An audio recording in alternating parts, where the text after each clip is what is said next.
கதையாடி இலக்கிய வட்டம், ஆத்தூர். மோகன் அவர்கள் இது வந்திருக்கிறார்கள். நான் செல்வகுமார்கிட்ட கேட்டேன், அவர் மோகன் எந்த ஊருக்காரர் அப்படின்னு கேட்டேன். அவங்க பெரம்பலூர்காரர் அப்படின்னு சொன்னாங்க. பெரம்பலூர்காரர் இங்கே எப்படியா போடுறாங்கன்னா, இப்போ இலக்கியம் வந்து என்ன வேலை செய்யணும்னு பாருங்க. அது இலக்கியம் தான், அது சாத்தியம். அவர் இந்த ஊர்னு அவர் ஃபீல் பண்ணுறாரு, இங்கே இருக்கவங்களாம் அப்படி செய்கிறாரு. அதனால் இலக்கியத்தினுடைய பண்பும் பயனுமே, பேச்சு தலைப்பு வந்து இலக்கியத்தில் பண்பும் பயனும் அப்படிங்கிறது தான். இலக்கியத்தினுடைய பண்பு என்ன, அது என்ன பயனை தருது? இப்போ தமிழ் சமூகத்தில் பார்த்திங்கன்னா ஒரு 2000 வருஷத்துக்கு மேலே இலக்கிய மரபு நம்மக்கிட்ட இருக்குது. உலகத்தில் இருக்கிற செம்மையான இலக்கிய மரபுகள் கொண்டிருக்கிற எல்லா சமூகங்களும் ஒரு 4-5 சமூகத்தில் இருக்குதுன்னு சொன்னால், உலகத்தில் தமிழ் சமூகமும் அதில் ஒன்று. கிரேக்க இலக்கியம் மாதிரி, சீன இலக்கியம் மாதிரி தமிழ் இலக்கியமும் ஒன்று. உலகத்தினுடைய நாகரிகம் என்றைக்கு தோன்றுச்சோ அன்னையிலிருந்து இன்று வரையிலும் வந்து இந்த இலக்கிய தொடர்ச்சி இருந்து கொண்டே இருக்கிற ஒரு மரபு தமிழ் இலக்கியத்தில் இருக்குது.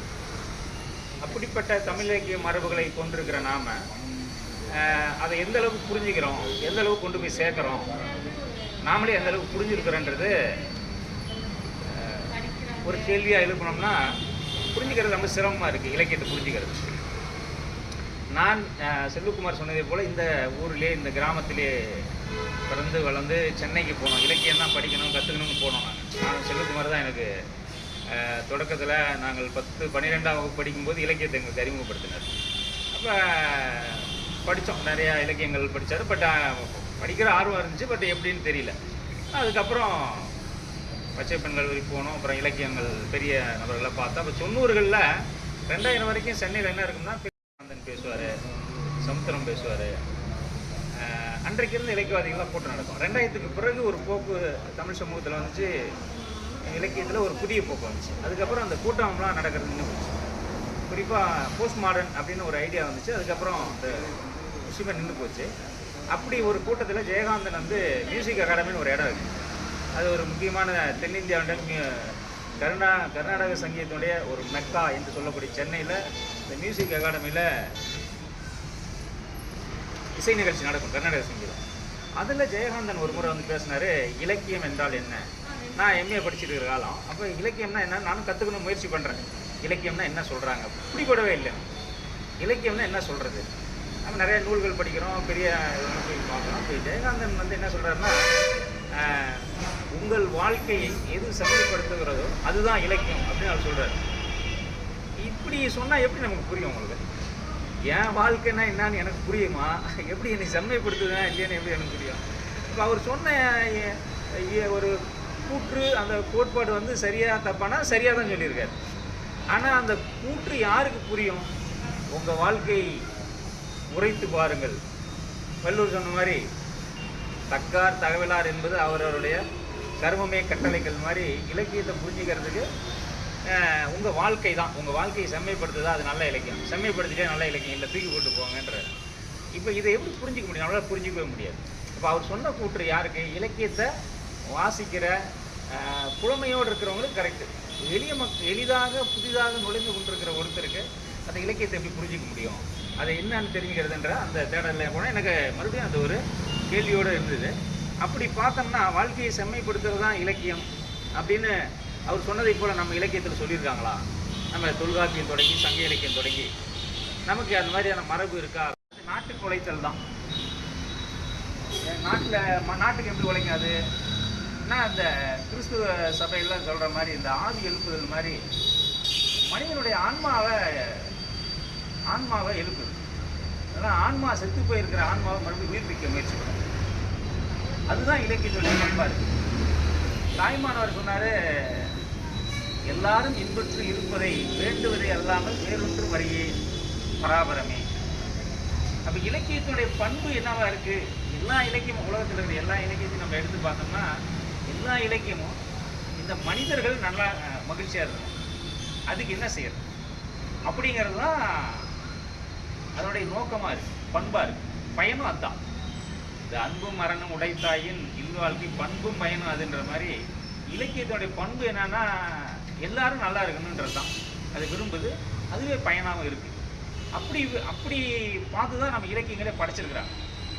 இப்போ சங்க இலக்கியம்னு பார்த்தோம்னா சங்க இலக்கியத்துக்கு தொல்காப்பியம் வந்து வரையறை செய்யும்போது தலைமக்கள்னா யாரு அப்படின்னு, தலைமக்கள் யாரு, இலக்கியத்தில் இடம்பெறக்கூடிய மக்கள் யாரு அப்படின்னு சொல்லும்போது தலைமக்களை வரையறை செய்துவிட்டு தலைமக்கள் இல்லாதவங்களுக்கு காதல் இல்லைன்னு சொல்லுவோம். தலைமக்கள் இல்லாதவங்களுக்கு காதல் இல்லை. அப்போ எதுதான் இருக்கு அப்படின்னு சொன்னா கைக்கிளை பெருந்திணை அன்பின் ஐந்திணைக்குரிய தலைமக்கள் யாருன்னு சொல்லுது வரையறை செஞ்சுட்டு இந்த தலைமக்களா இல்லாதவங்களுக்கு என்ன அப்படின்னு சொன்னா கைக்கிளை பெருந்திணை தான். கைக்கிளைனா காதலை பற்றி நினைக்கலாம், காதல் செய்ய முடியாது. பெருந்திணைனா பொருந்தாத காமம் உறவு, அதுதான். ஏன் இந்த மாதிரி சொன்னாரு நம்ம அப்படின்னு பார்த்தா இலக்கிய காதல் பண்றதுக்கு சமுதாயத்தில் காதல் பண்ணோம்னா நீங்க ஃப்ரீயா இருக்கிறவங்க தான் ஃப்ரீயா சுதந்திரமா இல்லாத மனிதர்கள் இல்லை. இப்போ அந்த தலைமக்களா இல்லாத மக்கள் யாருன்னா அடியோர் வினைவலர்னு 2 பேர் சொல்றாங்க. அடியோர் வாங்கினும் வினைவலர் வாங்கினும் அப்படின்னா அடிமை தொழில் செய்கிறவங்களும் ஏவல் வேலை செய்கிறவங்களும் தலைமக்கள் கிடையாது. அவங்க புறத்திணையாக இருக்கிற அன்பின் ஐந்திணைக்கு புறத்தில் இருக்கிற கைக்கிளை பெருந்திணையில தான் இடம்பெறணும்னு சொல்லுவாங்க.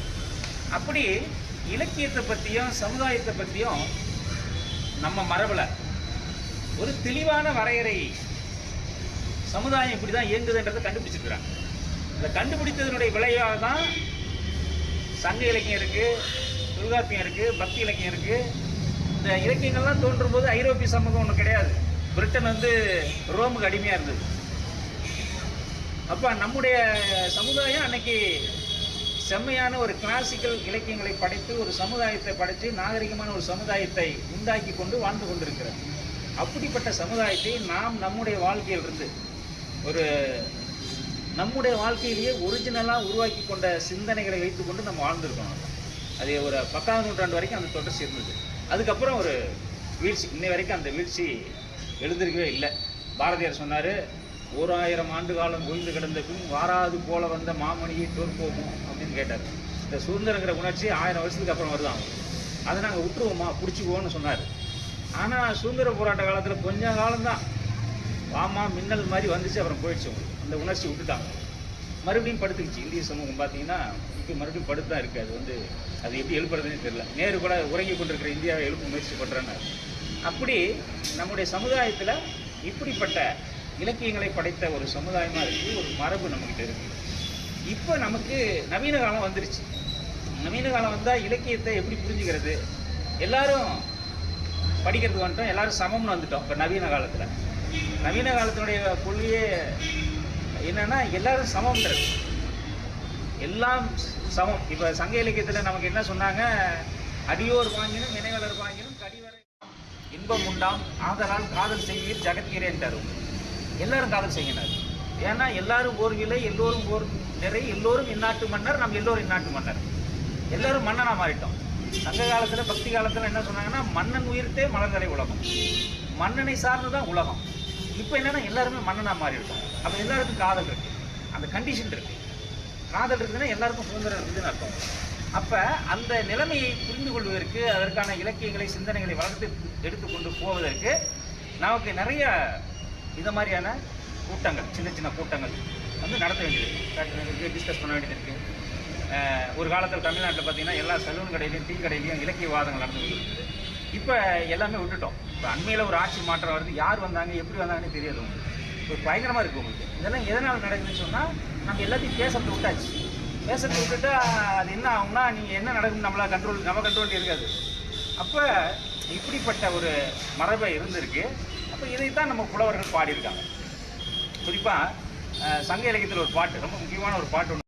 ஒரு இல்லத்தில் திருமண பறை முழங்குது, இன்னொரு இல்லத்தில் துக்கம் நடந்துருச்சு, அங்கே சாக்காட்டு பறை ஒலிக்குது. இப்படிப்பட்ட இடத்துல ஒரு சேர்ந்து இருக்கிறவங்க பூவை அணிந்து கொண்டிருக்கிறார்கள், புரிந்து இருக்கிறவங்க கண்ணில் மைப்பூசப்பட்ட கண்ணிலிருந்து கண்ணீராக வலித்து கொண்டிருக்கிறது. இப்படிப்பட்ட உலகத்தை படைத்த அந்த படைத்தவன் பண்பில்லாதவன் அப்படின்னு அவர் சொல்றார். பண்பில் இந்த உலகத்தை படைத்தவன் பண்பில்லாதவன். ஆகவே இன்னாத உலகம் இந்த உலகம். இந்த உலகத்தினுடைய விட்டுட்டு நீங்கள் புதிய உலகத்தை கண்டுபிடிங்க. இன்னாதம்மை உலகம். அங்கே தான் கவிஞன் வரான். இந்த உலகம் தப்பானது. ஒரு வீட்டில் கல்யாணம் மேளம் கொட்டுது, அவங்க நல்லா சந்தோஷமாக இருக்காங்க. இன்னொரு சாக்காட்டு பறை ஒழிக்குது, துன்பப்படுறாங்க. இந்த ரெண்டும் இருக்கக்கூடிய ஒரு உலகத்தை படைத்தானே அவன், அந்த பண்பில்லாதவன் அவன். இந்த உலகத்தை நீங்கள் புரிந்து கொள்ளுங்கள், இந்த உலகத்துக்கு மாற்றான ஒரு உலகத்தை கண்டுபிடிங்கள்னு ஒரு முனைப்பாக ஒரு கருத்தை சொல்கிறார். தான் கவிஞனுடைய பாயிண்ட். இன்னொரு உலகத்தை கண்டுபிடிங்க. அப்படி கண்டுபிடிக்கிறதுக்கு முயற்சி பண்ணாங்க. ஒரு 200, 300, 400 வருஷமே முயற்சி பண்ணாங்க. முயற்சி பண்ணதில் சிலப்பதிகாரம், மணிமேகலை, அறநூல்கள்லாம் தோன்றி வருது. அந்த பிரச்சனையை சரி பண்ணவே முடியல. மறுபடியும் பக்தி காலத்தில் தான் மறுபடியும் சரி பண்ணுறாங்க.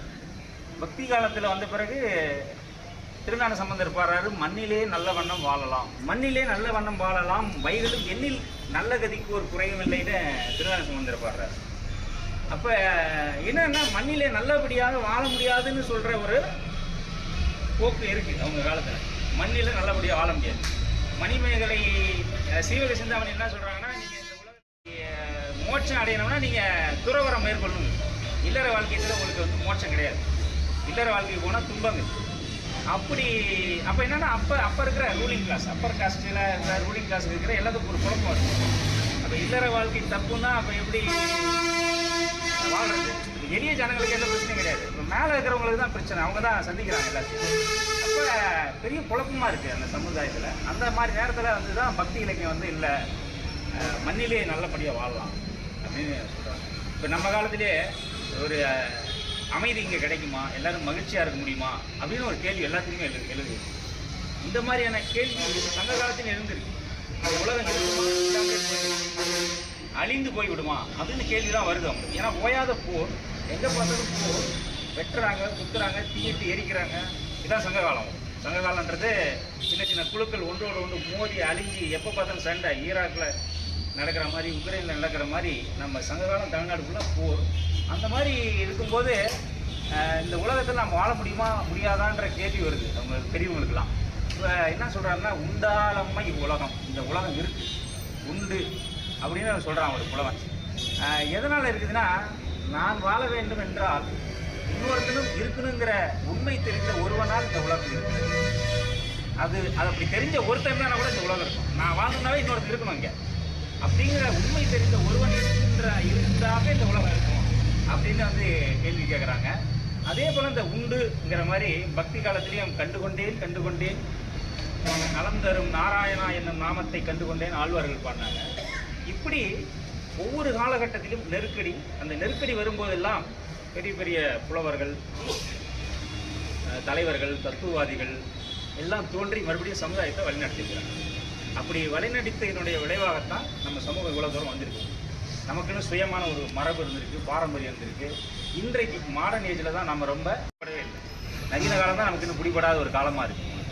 அப்போ நவீன காலத்தில் தான் நம்ம பின்தங்கி இருக்கோம். அப்போ இதை தங்கியிருக்கிறதுக்கு நம்ம முன்னோர்கள் சொன்ன அந்த இலக்கியங்களையும் மரபுகளையும் நம்ம எடுத்துக்கொண்டால் மறுபடியும் நம்ம வந்து நம்முடைய மரபை இன்றைக்கி ஐரோப்பாவுக்கும் மற்ற நாடுகளுக்கும் சளைத்தவர்கள் இல்லை என்று அவர்களுக்கு சமமாக ஏன் ஒருபடி அவர்கள் தாண்டி கூட நம்ம போவதற்கு நமக்கு வாய்ப்பு இருக்குது. அதற்கு இலக்கியவாதிகள் தொண்டு செய்வார்கள். அதுக்கு நம்ம ஜீன்லேயே இருக்குது. அப்படிப்பட்ட மரபை தான் நமக்கு வந்து நம்ம முன்னோர்கள் நம்ம கொடுத்துட்டு போயிருக்காங்க. சங்க காலமாக இருந்தாலும் பக்தி காலமாக இருந்தாலும் அதெல்லாம் விட்டு போயிருக்காங்க. ஆனால் இப்போ நமக்கு என்ன இருக்குதுன்னா, ஒன்று சங்க காலமாக இருக்கட்டும், பக்தி காலமாக இருக்கட்டும், எல்லாம் ஆதரிக்கிறவங்களாம் எப்படி ஆதரிக்கிறாங்கன்னா நம்மளுதுன்னு நினைக்கிறாங்க தவிர அது என்ன சொல்லியிருக்காங்கன்றது கண்டுபிடிக்கணும். அப்படி நீங்கள் பார்த்தோம்னா அதில் எந்த பிரயோஜனமும் கிடைக்காது. ஒரு சாப்பாடு நமக்கு வந்து செரிமானம் ஆனால் தான் அதுக்கு பலன். நம்மளுடைய வாந்தி பேதி ஆயிடுச்சுன்னா அதுக்கு ஒரு பிரயோஜனமும் கிடையாது. அது மாதிரியான ஒரு போக்கு தான் நமக்கு சங்ககால இலக்கியமாக இருக்கட்டும், பக்தி இலக்கியமாக இருக்கட்டும். அதை விரும்புகிறவங்களும் அப்படி தான் சொல்கிறாங்க, வெறுக்கிறவங்களும் அப்படி தான் சொல்கிறாங்க. அதனால் அந்த மாதிரியான ஒரு கஷ்டங்களை விட்டு நம்ம மறுபடியும் நம்முடைய இலக்கியத்தை கொண்டு வந்து சேர்த்தால் நமக்கு பெரிய அளவில் நம்ம வெற்றி கண்டாலே இந்த உலகத்தில் வாழலாம்னு சொன்னார். சிவபெருமான்னு சொன்னால் அன்றைக்கி வாழலாம், நாராயணான்னு சொன்னால் அன்றைக்கி வாழலாம். ஆனால் நாராயணான்னு சொன்னாவோ சிவபெருமான்னு சொன்னாவோ அன்றைக்கு உங்களுக்கு எடுத்தோன்னே பட்டு கம்பளமோ சிவப்பு கம்பளமோ விரிக்கிறது இல்லை. சிவபெருமான்னு சொன்ன திருஞான சம்பந்தரை வந்து தீயில வச்சு எரிக்க முயற்சி பண்ணாங்க. நாவுக்கரசரை கொண்டு போய் கடலில் போட்டாங்க. அதையும் தாண்டி அவர் உண்மையை சொல்லியிருக்கிறாரு. அதுதான் நம்முடைய மரபாக இருக்குது. எப்படிப்பட்ட நெருக்கடி வந்தாலும் மறுபடியும் நம்முடைய இலக்கிய மரபுகள், இலக்கியவாதிகள் நமக்கு அந்த மாதிரியான ஒரு விஷயத்தை பண்ணியிருக்காங்க. ஆண்டாளுடைய பாட்டாக இருக்கலாம், அது எல்லாருடைய பாட்டும் அந்த மாதிரி தான் இருந்திருக்கு. அப்படிப்பட்ட ஒரு முழுமையான இலக்கியங்கள் நம்ம மரபில் இருந்திருக்கு. நாம் அந்த மரபை தெரிந்து கொள்வதும் உள்வாங்குவதும் அதற்கு இது போன்ற கூட்டங்கள், விவாதங்கள் அதெல்லாம் செய்தால் நமக்கு இன்னும் அதனுடைய பல்வேறு பரிமாணங்கள் நமக்கு பிடிபடும் அப்படிங்கிறதும் இது மாதிரியாக இப்படிப்பட்ட இலக்கியத்தினுடைய பண்பு மக்கள் எல்லாரும் நல்லா இருக்கிறது தான். ஒவ்வொரு காலத்திலும் அந்த நெருக்கடியை தீர்க்கிறது தான் இலக்கியவாதியுடைய நோக்கமாக இருந்திருக்குது, இலக்கியத்தினுடைய நோக்கமாக இருந்திருக்குதுன்னு சொல்லி இப்படிப்பட்ட ஒரு பெரியவங்க முன்னாடி பேசுவதற்கு ஒரு வாய்ப்பை நல்கிய ஒரு புத்தக காட்சி ஏற்பாட்டாளர்கள், நண்பர்கள், நம்முடைய ஆத்தூர் நகர சட்டமன்ற உறுப்பினர் இதற்கெல்லாம் உதவியாக இருந்திருக்கிறார்கள். அவர்களுக்கு இதோடு என்னுடைய உரையை நான் முடித்துக் கொள்கிறேன். ஏதாவது கேள்வி என்றால் கேட்கலாம். நீங்கள் ஏதாவது பேசுகிறதுக்கு ஏதாவது கேள்வி